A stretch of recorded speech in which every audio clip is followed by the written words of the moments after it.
Dama pasal guys. Tulak sa itom para daog. So, nakahangin kan uno no. Tulok. Pwede magtakop.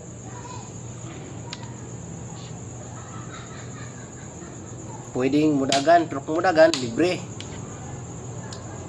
So, kana nga pormada guys, gikan na sa opening 116 versus 115 pabor sa second move.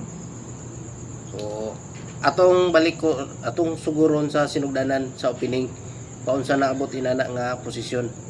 116, 115, 214, 61, 72,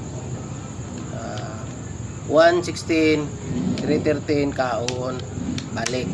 So abante ang itom ning sulod 16-13 tulak 5-1. So, 5-1 po siya. Ang purpose ani ay purpose ning 5-1 kay kung mutulak ang itom o 9-5 or 10-5 malugi na siya. Kay bisan asa sa duha pwede niya i-kombinasyon dos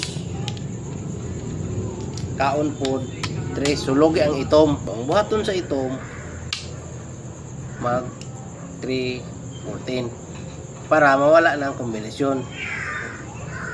Tulak ang puti sulod mag 9-5 lang. Pwede ni siya mag 9-5 kay wala na, sarado naman. Tulak ang puti sulod mag 9-5 lang. Pwede ni siya mag 9-5 kay wala na, sarado naman. Tulak po 9-5.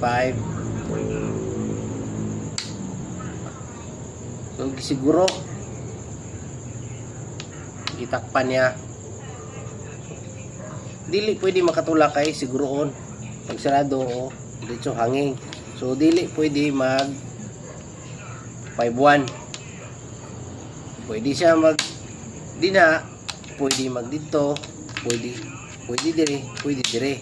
Ang iyang gitulak nag 11-7 siya. So nagtulak po og 4-16. O muna na nga pormada nga nasulod na sa puzzle ning tulak ang puti dito. Muna pormada gikan sa opening nga 116 versus 115 pabor sa second move. Tulak sa itom para daog. Comment guys inyong answer.